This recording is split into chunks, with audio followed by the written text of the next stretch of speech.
O'zbekistonliklar uchun muhim yangilik. Amerika sudi Tramp ma'muriyatining 75 ta davlat fuqarolariga immigrant vizalari berilishini cheklash qarorini bekor qildi. Xo'sh, bu qaror 2026-yil Green Card g'oliblariga ham taalluqlimi? Ayniqsa oxirgi paytlar Rossiyadagi o'zbek migrantlari ham tinch emas. Qizning kontrakti, o'g'lining to'yi yoki uyni qayta remont qilish uchun Rossiyada yurgan migrantlar bugunda urush yoki ishsizlik tanlovida arosatda qolib ketdi.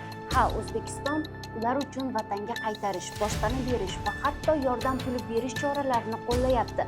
Ammo bular yetarlimi? Bir umr mehnat ko'rgangan migrant endi qayerda ishlashi mumkin? Koreyami yoki Xitoymi? Balki Ozarbayjondir.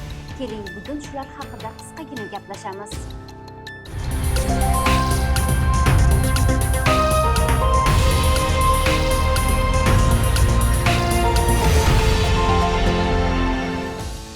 Oxirgi 7 oy ichida o'zbek migrantlari hayoti yana qizg'in tus oldi. Yanvar oyida Tramp ma'muriyati to'satdan 75 davlat fuqarolariga, jumladan O'zbekiston fuqarolariga ham immigrant vizalari berishni to'xtatdi. Ya'ni 2025-yil dekabrida Green Card lotereyalariga viza berish pauzaga qo'yildi. Ammo oxirgi 3 kunda Amerika federal sudi Trampning 75 davlatga viza cheklovini qonunga zid deb topdi. Sudya Janet Vargas tasdiqlashicha, odamni qaysi davlat fuqarosi ekaniga qarab ommaviy rad etish mumkin emas. Har bir ariza individual ko'rib chiqilishi kerak. Bu degani endi rad etilgan minglab viza arizalari qayta ko'rib chiqilishi lozim. Bunda o'zbeklar uchun eng qizg'in savol. Xo'sh, bu qaror 2026-yil Green Card g'oliblariga ham taalluqlimi? Hozircha Green Card vizalarini berishdagi alohida pauza bekor qilingani yo'q. Ammo agar bu cheklov ham olib tashlansa, g'oliblarning vizani olib tashlash vaqti juda qisqa. DV 2026 dasturi bo'yicha muddat 30-sentyabrda tugaydi. 2027-yil uchun Green Card lotereyasiga qabullar esa keyinroqqa ko'chirilishi aytilgan. Eslatib o'tamiz, Green Card uchun ariza topshirish, hayot tarzini tekshirish va intervyudan o'tish bosqichlari hali ham amalda. Faqat oxirgi bosqich doimiy yashashga viza berish to'xtab turibdi.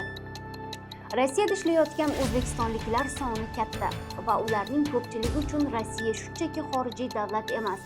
Bu oilasining daromadi, farzandlarining o'qishi, uy-joyi va kundalik hayoti bilan bog'liq masala. Ammo migratsiya qoidalari kuchaygandan kuchayyapti. Borgan sari hujjatlar bilan muammolar, ish beruvchi bilan munosabatlar va mamlakatdan chiqib ketish holatlari ko'payyapti.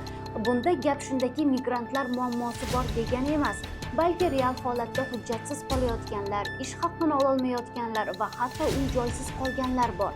Agar O'zbekistonning iyul oyida Moskvadagi vakolatxonasi 597 ta vatandoshni yurtga qaytargan bo'lsa, yana 91 kishiga bir martalik moddiy yordam va 83 nafar boshpanasiz qolgan o'zbek bir oylik bepul hostelga joylashtirildi.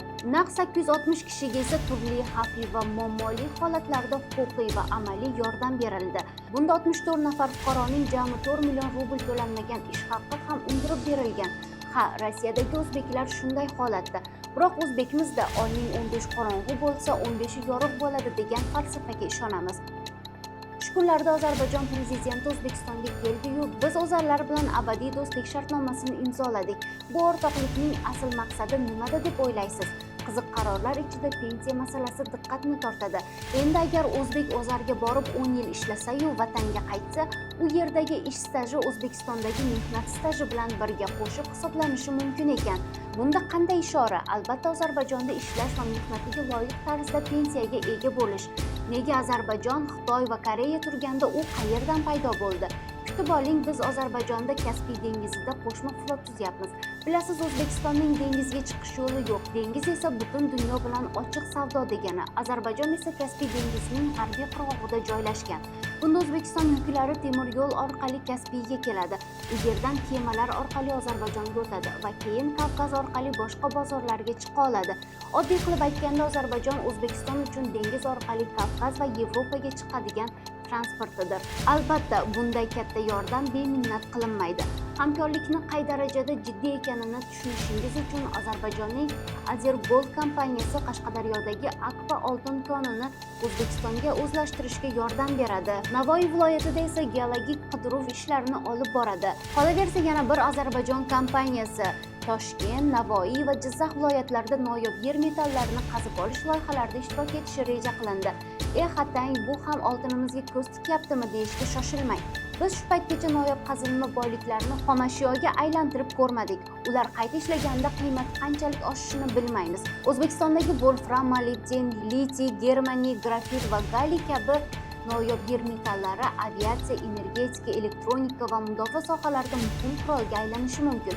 Axir dunyo iqtisodiyoti faqat neft va gaz uchun raqobat qilmayapti. Xullas, dunyoda migratsiya yo'nalishlari o'zgarayotgan bir paytda o'zbekistonliklar uchun yangi imkoniyatlar ham, yangi savollar ham ko'paymoqda. Rossiyadagi vaziyat, Amerikadagi green card noaniqligi va Ozarbayjon, Xitoy hamda Koreya bilan kuchayib borayotgan hamkorlik.